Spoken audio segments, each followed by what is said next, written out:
At least your brother knows how to make me feel like a woman." The words hung in the air between us, suspended like poison. I watched my wife's lips curl into a smirk as she continued chopping vegetables, the knife hitting the cutting board with rhythmic precision.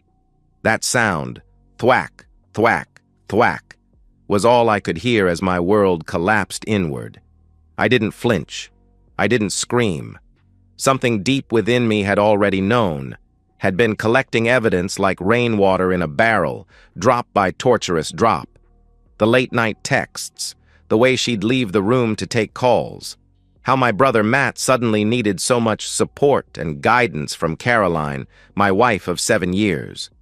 In that moment, as she stood there chopping carrots for a dinner I knew I wouldn't be able to eat, I felt a strange calm settle over me. The kind of calm that comes not from peace, but from absolute clarity. The knife in her hand caught the kitchen light, flashing like a warning signal, and I knew exactly what needed to be done. "Dinner's at 7 on Saturday," I said, my voice steady.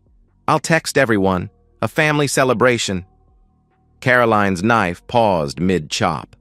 A flicker of something, confusion, concern, crossed her face before settling back into casual indifference. "What are we celebrating?" I met her gaze, my face a careful mask. "Family, truth, all the things that matter." She resumed chopping, a small frown forming between her brows. "That sounds cryptic." "Does it?" I reached for an apple from the fruit bowl, polishing it against my shirt. "I just think it's time we all came together. Your parents too, if they're free." "My parents?" Now she looked genuinely puzzled. "They're in Florida until next month." I nodded, taking a bite of the apple. It tasted like nothing. "That's right. I forgot. Just our family then." As I walked out of the kitchen, I could feel her eyes on my back, watching, assessing. For the first time in months, I was the one who had her confused, off balance. It wasn't much, but it was a start. "I'm Daniel Westbrook, 38, Chief Architect at Meridian Design Group. The firm my father built from nothing, the legacy I was entrusted to carry forward while my younger brother Matt, the golden child with the business degree, was being groomed to handle the financial side. We were supposed to lead together, brothers united by blood and ambition. At least, that was the story. I was always the responsible one, the planner, the builder. Even as children, I was the one who constructed elaborate forts while Matt charmed our parents into bringing us snacks. I designed, he socialized, I created, he took credit. But I never minded. That was our dynamic, and I believed in him. I believed in us. Boston's Back Bay is where I've made my home, our home. The brownstone had been my wedding gift to Caroline. I'd spent months secretly renovating it before we married, working nights and weekends, wanting to give her the perfect space. I remember carrying her across the threshold, her laughter echoing through empty rooms that would soon be filled with our life together. "This is too much, Daniel," she'd whispered, her eyes wide as she took in the restored crown molding, the custom kitchen I'd designed knowing her love for cooking, the reading nook with built-in shelves for her beloved art books. "Nothing is too much for you," I'd told her, believing every word. Now those rooms felt hollow, haunted by something worse than ghosts. Every corner held memories that curdled in my mind. Christmas mornings, dinner parties, lazy Sundays reading together on the couch. Had she been thinking of him even then? Had she been comparing us, finding me wanting? The brownstone, once my proudest creation, now felt like a mausoleum for a marriage that perhaps had never truly existed. I'd installed the security system 6 months ago, not because I suspected anything, but because there had been a break-in down the street. The system was comprehensive, motion sensors, cameras covering all entry points, even interior rooms for when we traveled. The app on my phone had been forgotten until 3 weeks ago, when I was stuck at the office late, finalizing plans for the Harborview project. The Harborview was my biggest project to date, a waterfront development that would define Boston's skyline for generations. Caroline had been enthusiastic about it from the start, encouraging me to take the lead even though it would mean late nights, weekend work, complete immersion. "This is your moment," she'd said, massaging my shoulders as I reviewed the initial sketches. "This project will make your career. I can handle things at home." How generous she'd been. How supportive. I was at my desk at 11:40 p.m., refining the environmental impact section of my presentation when my phone buzzed. A notification. Motion detected in the guest bedroom at 11:42 p.m. I almost dismissed it. Caroline often read in there when she couldn't sleep. But something, intuition perhaps, or the culmination of 1,000 tiny doubts I'd been suppressing, made me tap the alert, watch the footage. My stomach dropped. My brother entering our home using his own key.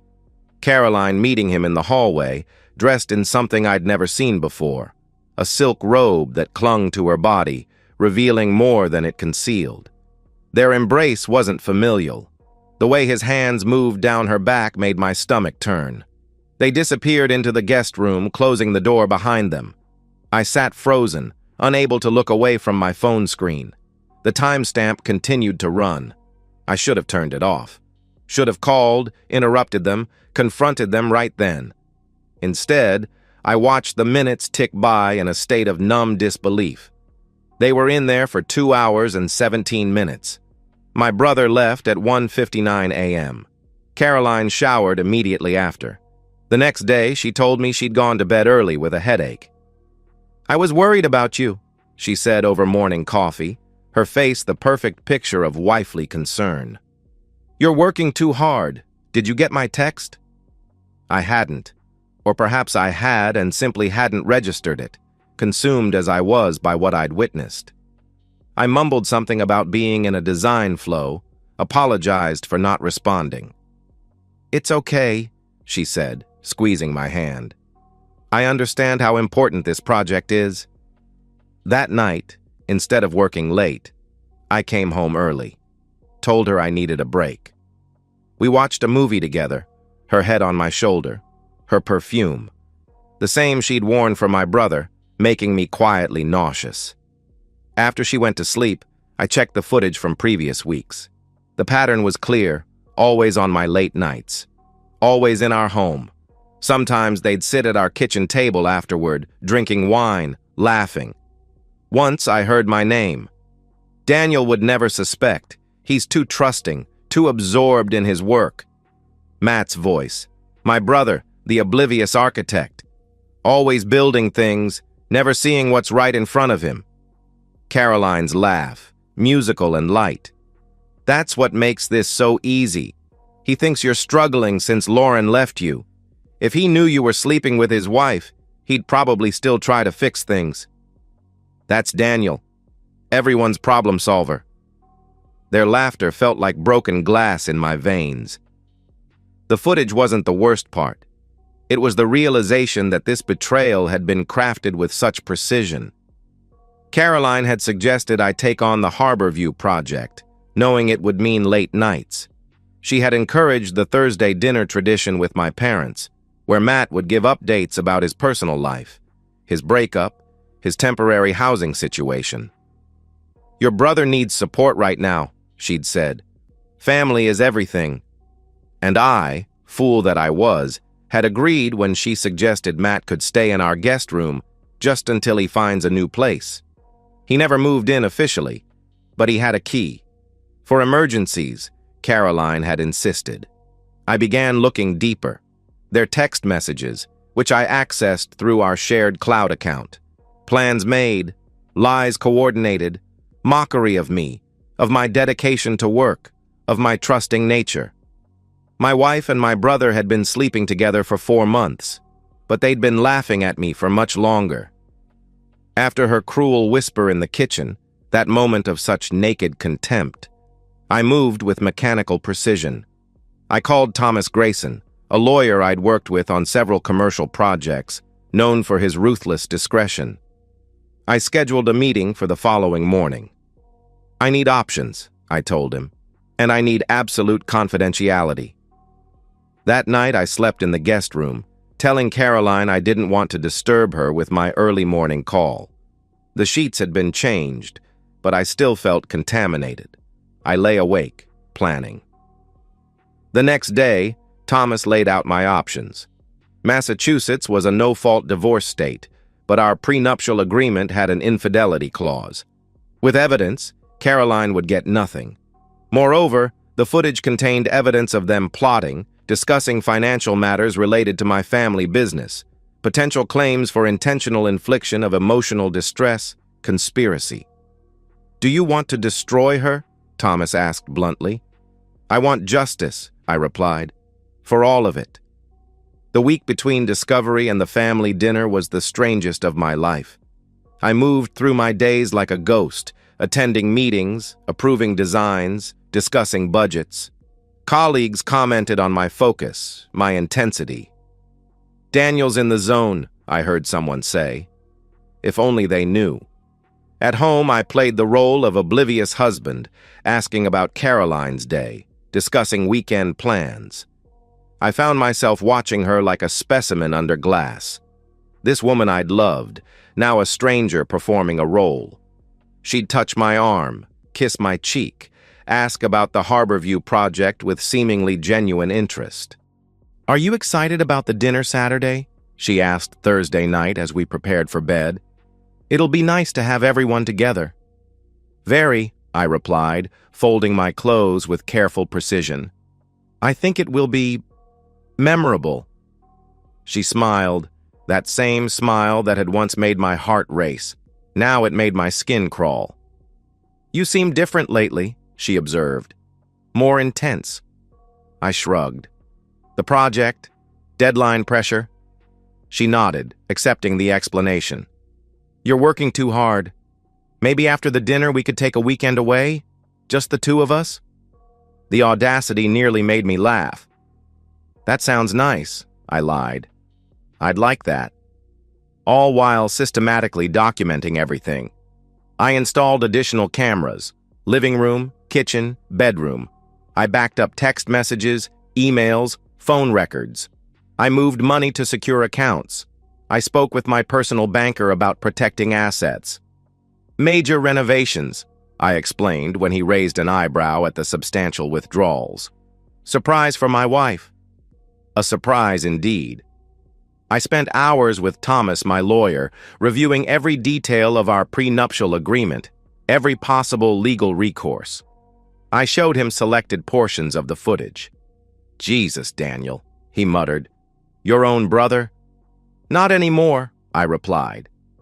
Caroline noticed nothing. Or perhaps she simply didn't care enough to notice.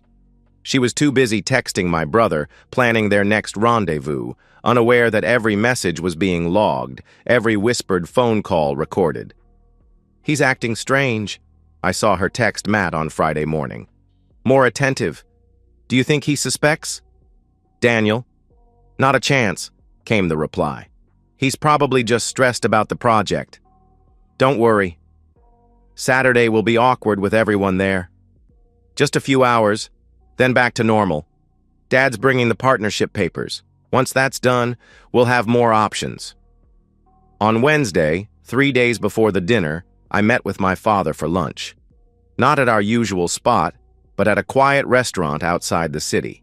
A place with private booths, discreet service. My father looked older than I remembered, the lines around his eyes deeper, the silver in his hair more pronounced. He built Meridian from nothing, through recessions and personal setbacks, including my mother's cancer scare 10 years ago. The firm was his legacy, his third child. "Everything all right, son?" he asked, studying my face. My father had always been perceptive. Not much got past him. "I need to ask you something," I said carefully, pushing my untouched food around my plate. "The new partnership structure for the firm. Is it finalized?" He looked surprised. "Not yet. The lawyers are still drawing up the final documents. Matt's portion would be equal to yours." I thought that's what we all wanted. I nodded, keeping my expression neutral. "And if something were to happen?" If Matt weren't suitable? My father's eyes narrowed. Is there something I should know? On Saturday, I told him, meeting his gaze steadily. You'll know everything on Saturday. He studied me for a long moment, then nodded once. My father was not a man who pushed. He understood the value of patience, of waiting for the right moment. I trust your judgment, Daniel, he said finally. I always have. Those words stayed with me as I finalized my preparations. At least someone in my family believed in me. I remember our wedding day. Caroline radiant in white, promising to honor and cherish.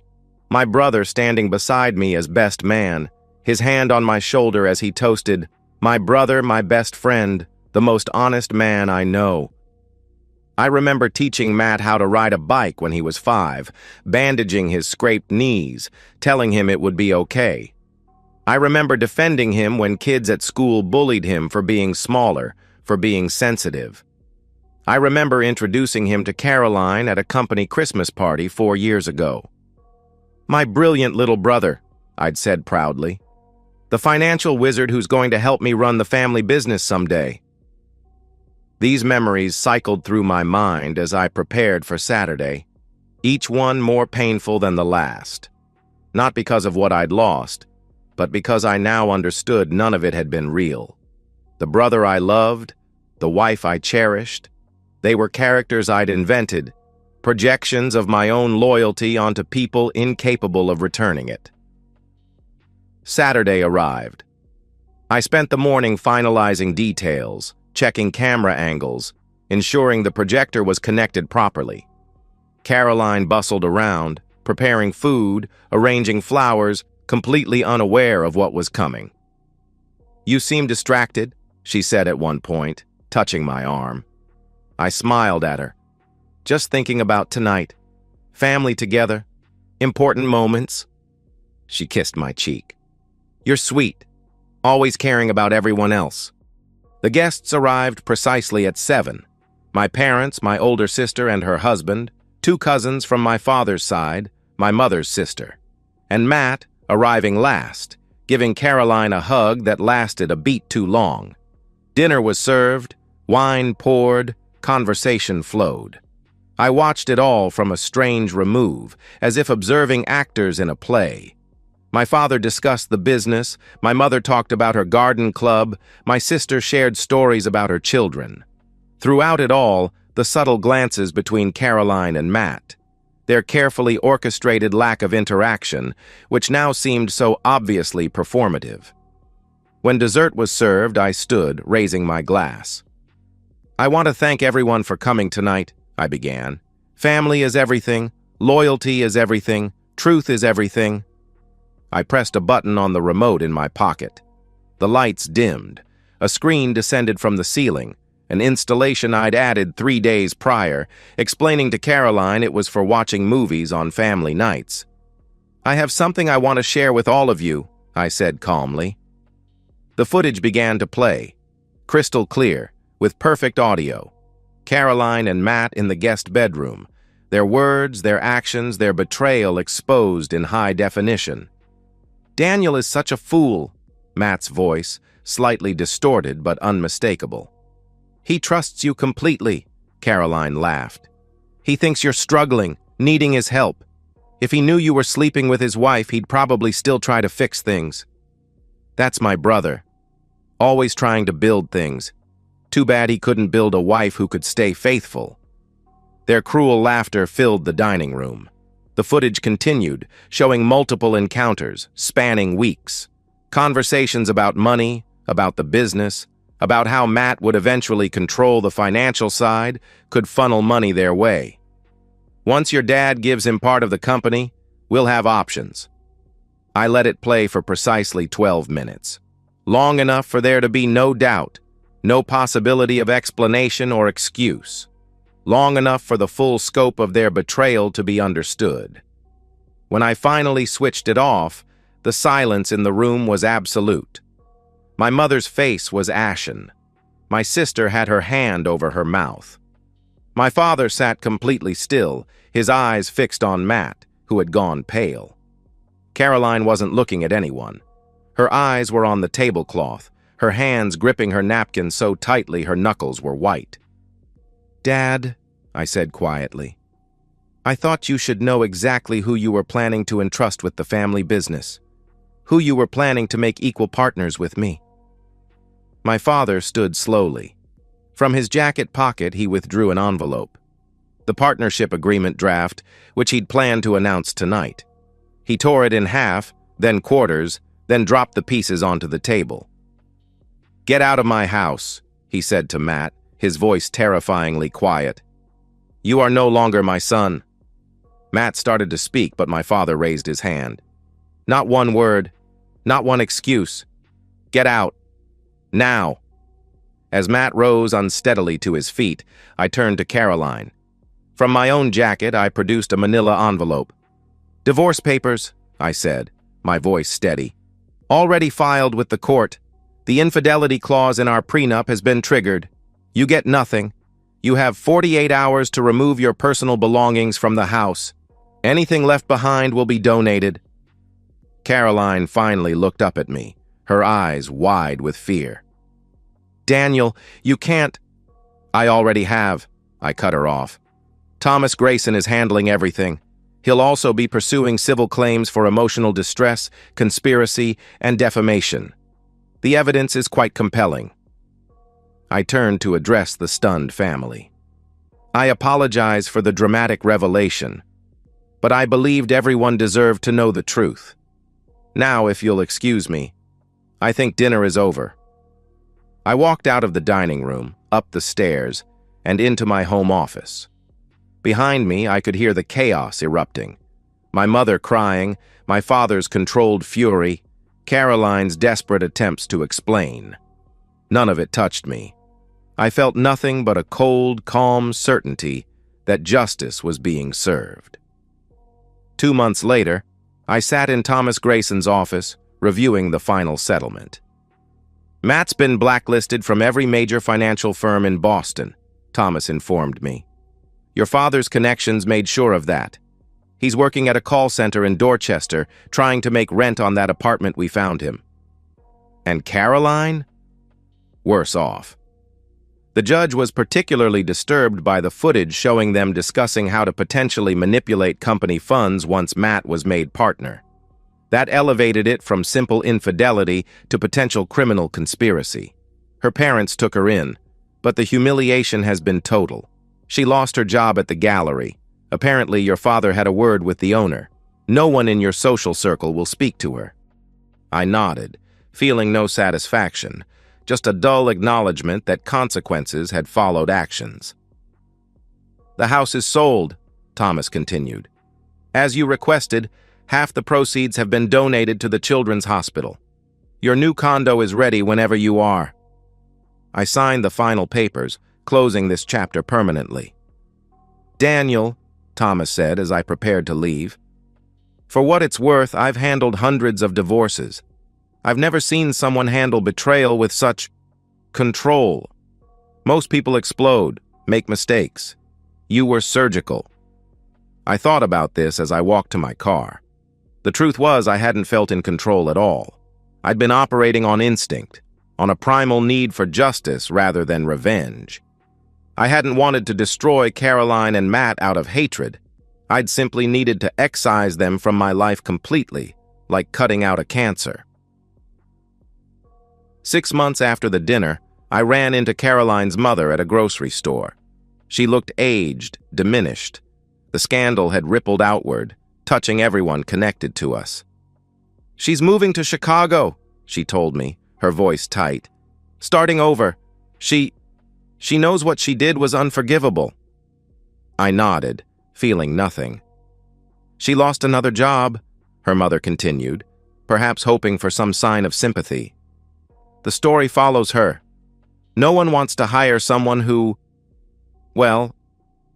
I selected an apple from the display, examining it for bruises. "That's unfortunate." "Matt calls your parents every week," she added, clutching her purse with white knuckles. "They never answer. His fiancée left him. Did you know that?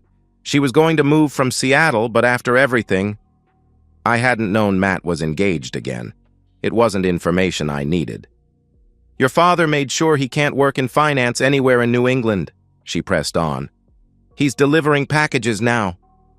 I met her eyes then. Mrs. Ellis, what exactly are you hoping to accomplish here? She flinched slightly. They made a terrible mistake, Daniel. A horrible, unforgivable mistake. But this level of destruction... Consequences, I corrected her. Not destruction. Consequences. I paid for my groceries and left her standing there, her face a mixture of anger and despair. I felt nothing about her pain, nothing about Caroline's struggles, nothing about Matt's downfall. The part of me capable of feeling for them had been surgically removed the moment I heard those words in our kitchen, felt the contempt radiating from the woman who had vowed to love and honor me.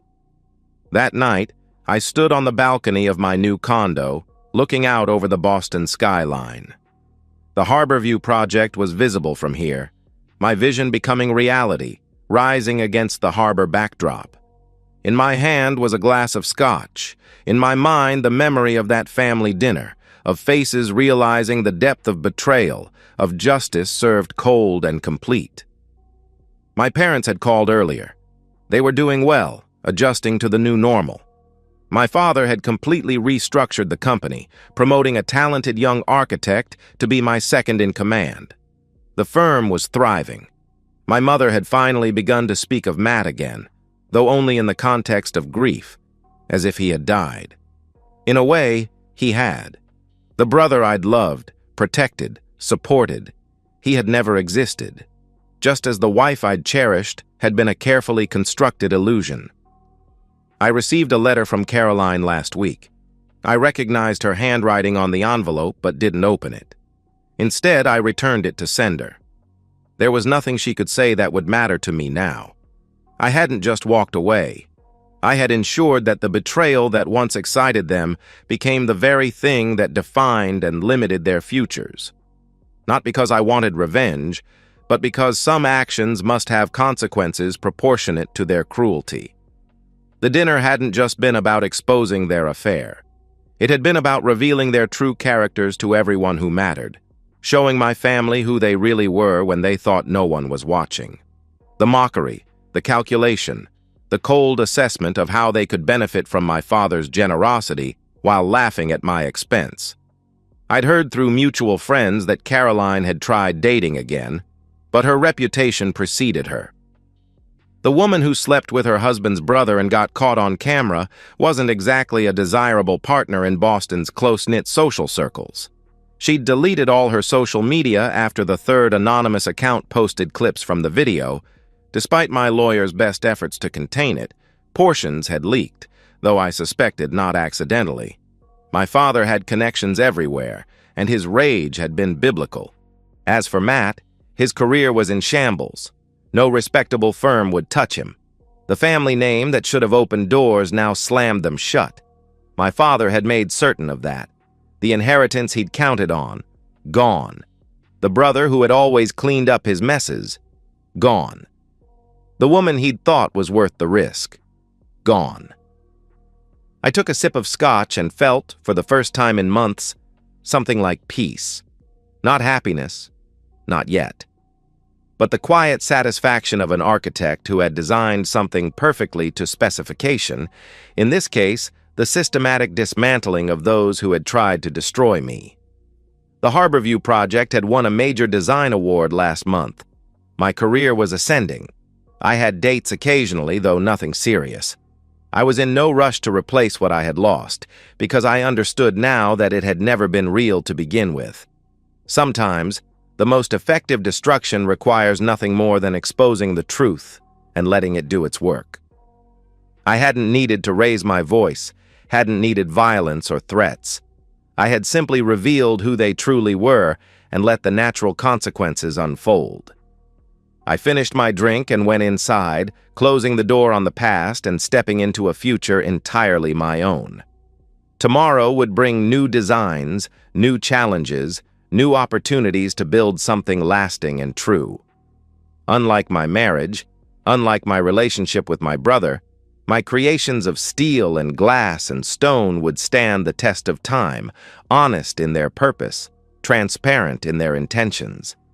And that, I realized as I set down my empty glass, was all I had ever wanted. And so, we've reached the end of today's story. Was it what you expected, or did it take a twist you didn't see coming? I'm curious to hear your thoughts. Share them in the comments below, and let's get a conversation going. If this story kept you hooked, make sure to hit that like button. And if you're new here or just haven't subscribed yet, now's the perfect time to join our community. I bring you fresh, captivating stories every day, so click that subscribe button and turn on notifications so you never miss out. Thanks for watching, and I'll see you in the next one.